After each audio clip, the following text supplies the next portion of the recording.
Sir Chandrababu Naidu గారు and Revanth Reddy గారు వీళ్ళిద్దరూ కూడా భేటీ కాబోతున్నారు సార్. అంటే 2 రాష్ట్రాల ఉమ్మడి సమస్యలపైన డిస్కస్ చేద్దామని వాళ్ళ ఉద్దేశం. అయితే ఇదే మీటింగ్‌కి రాహుల్ గాంధీ గారితో ఒక కాన్ఫరెన్స్ మీటింగ్ కూడా ఉంటుందని అంటున్నారు. మరి దీంట్లో నిజమెంతుంది? అసలు ఇప్పుడు వీళ్ళ డిస్కషన్ ఎందుకు అంటారు? అంటే ఓన్లీ ప్రజా సమస్యలపైనే అంటారా? లేకుంటే పొలిటికల్‌గా ఏమన్నా ఉండే అవకాశం ఉందంటారా సార్? ముందసలు మామూలుగా వాళ్ళేం చెప్తున్నారని చూద్దాం. ముఖ్యంగా చంద్రబాబు ఇనిషియేషన్ తీసుకున్నట్టుగా మనకు కనపడుతుంది. చంద్రబాబు రేవంత్ రెడ్డికి లెటర్ రాశాడు. ఇట్లా మనం కలుద్దాము, కలిసి నేరుగా ముఖాముఖి అనేక విషయాలను చర్చించాల్సి ఉంది. ముఖ్యంగా 2 రాష్ట్రాలకు సంబంధించి పెండింగ్ ప్రాబ్లమ్స్ యాక్చువల్‌గా తెలంగాణ వచ్చి 10 ఏళ్ళు దాటినా కూడా రాష్ట్ర విభజనకు సంబంధించి అనేక సమస్యలు పెండింగ్‌లో ఉన్నాయి. వాటిని మనం చర్చిద్దాము, ముఖాముఖిగా చర్చించడం వల్లనే ఈ సమస్యల పరిష్కారానికి సుగమం ఏర్పడుతుంది అనేది చంద్రబాబు ప్రపోజ్ చేశాడు. దానికి రేవంత్ రెడ్డి కూడా రెసిప్రాసిటీ చూపించాడు. అంటే ప్రతిస్పందన పాజిటివ్గానే వచ్చింది. ఈరోజు రేవంత్ రెడ్డి కూడా దానికి బదులు ఇస్తాడని అంటున్నారు. సో జూలై 6వ తేదీ వీళ్ళ మీటింగ్ ఇక్కడ ప్రజాభవన్లో వీళ్ళిద్దరి మీటింగ్ ఉంటుందని చెప్తున్నారు. వీళ్ళతో పాటు 2 వైపులా కూడా కొంతమంది ఏమన్నా మంత్రులు కానీ అలాంటి వాళ్ళు ఉండే అవకాశం ఉంది. అలాగే బ్యూరోక్రాట్స్ కూడా, అంటే కొంతమంది సెక్రటరీలు అలాంటి వాళ్ళు కూడా కూర్చునే అవకాశం ఉంది. ఎందుకంటే అసలు 2 వైపులా పెండింగ్ ఇష్యూస్ ఏమేమి ఉన్నాయి ఫస్ట్ విభజనకు సంబంధించి, అట్లాగే ఇద్దరు కలిసి కేంద్రానికి ఏమేమి అప్పీల్ చేయాలి, కేంద్రం కూడా విభజన హామీలు కొంత ఇచ్చింది, అవేమున్నాయి, ఏవేవి ఈజీగా మన ఇప్పుడు ఇమీడియట్గా ఏవేవి పరిష్కరించుకోవచ్చు, ఏవేవి ఇంకొంత దాని మీద పరిశీలించాల్సిన అవసరం ఉంది. అంటే ఫర్ ఎగ్జాంపుల్ విద్యుత్ బకాయిలు ఇట్లాంటివి దాదాపు 5,000 కోట్ల పైన రావాలని మొన్న ఒక మంత్రి చెప్పారు, నాదెండ్ల మనోహర్ అనుకుంటా. ఓకే. సో అలాగా ఇక్కడి నుంచి రావాల్సిన కొంత బకాయిలు ఉన్నాయి. అది గతంలో జగన్ కూడా ఇలాగే ముఖ్యమంత్రులు ఇద్దరు కలిశారు అప్పుడు కూడా, కానీ అదేమీ సాల్వ్ కాల.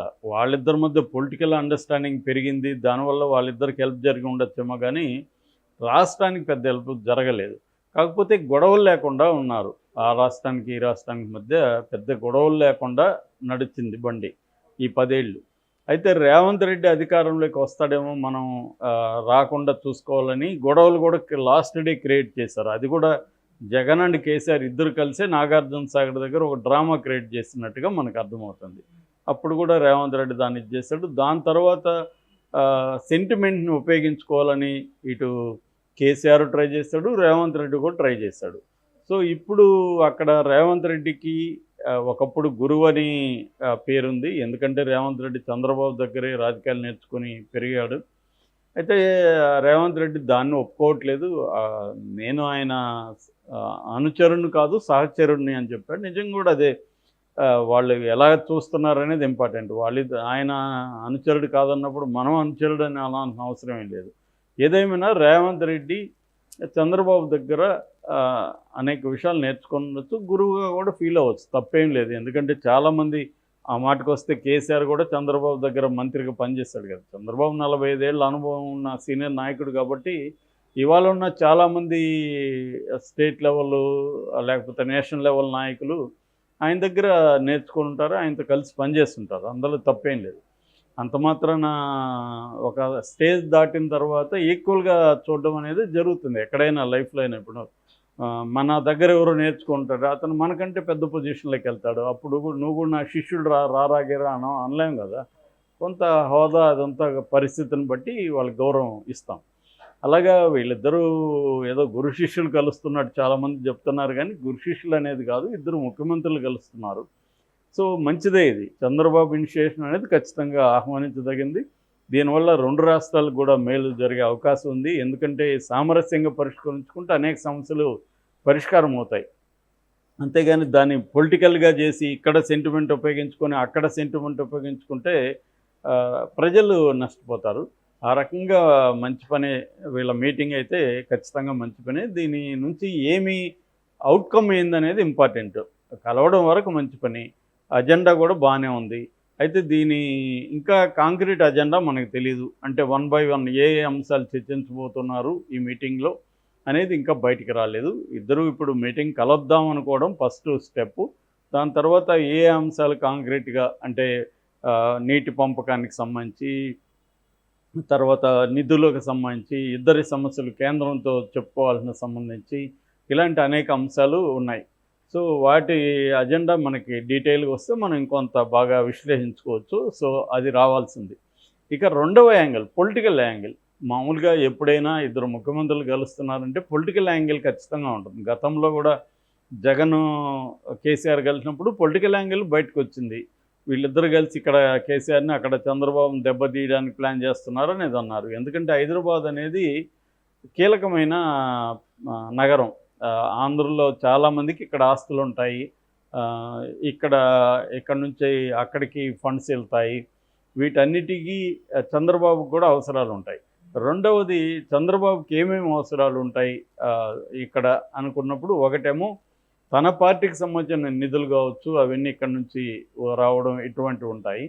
రెండవది ఏంటంటే జగన్కి సంబంధించిన బ్యాచ్ ఇక్కడ ఏమన్నా ఉంటే వాళ్ళని కొంత టైట్ చేయమని కూడా రేవంత్ రెడ్డికి చెప్పచ్చు. ఎందుకంటే ఇప్పుడు జగన్ని తొక్కేయడం అనేది చంద్రబాబు ముందున్న కర్తవ్యాలలో ఒకటి. 2029కి ఆయన కొంత బలహీనపడే అవకాశం ఉంది, ఫిజికల్గా కానీ మెంటల్గా కానీ. చంద్రబాబు అంటే మరీ ఘోరంగా ఏమీ అయిపోతాడని నేను అనుకోవట్లేదు. ఆయనకి అప్పటికి 80 దాటుతాయి. బట్ ఇవాళ ఇండియాలో ఒక యావరేజ్ స్పాన్ ఆఫ్ లైఫ్ దాదాపు 70 వరకు ఉంది.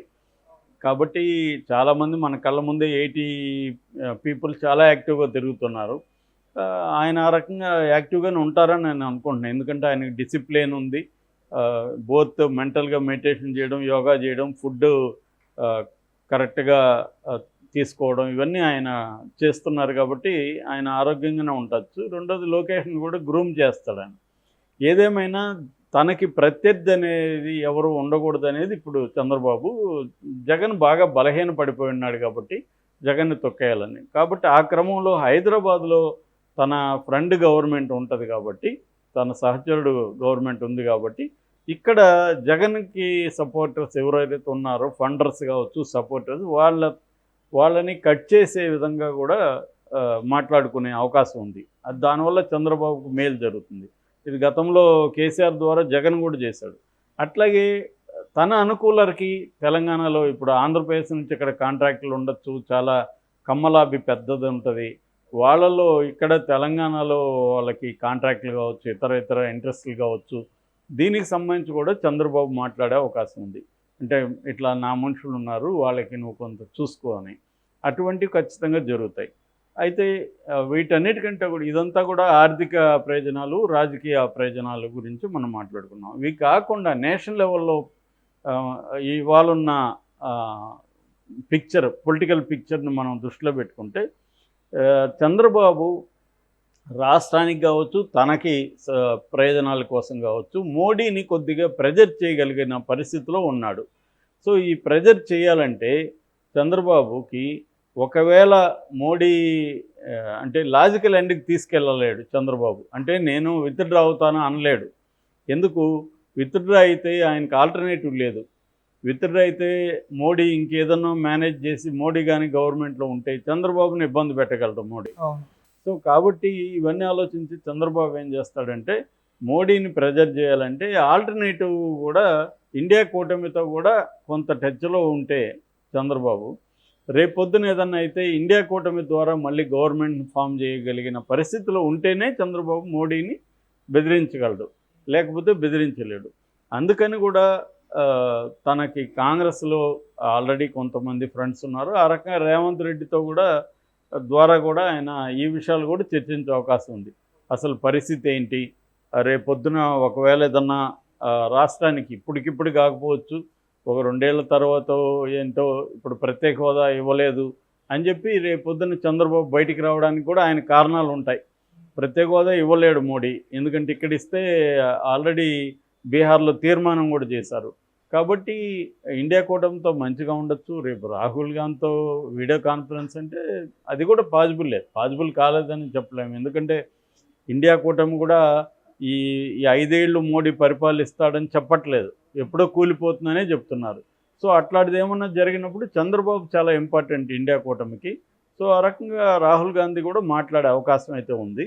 పొలిటికల్ యాంగిల్ ఖచ్చితంగా ఉంటుంది. బట్ ఇదే జరుగుతుందని చెప్పలేం, కానీ పాజిబిలిటీ అయితే ఉంది.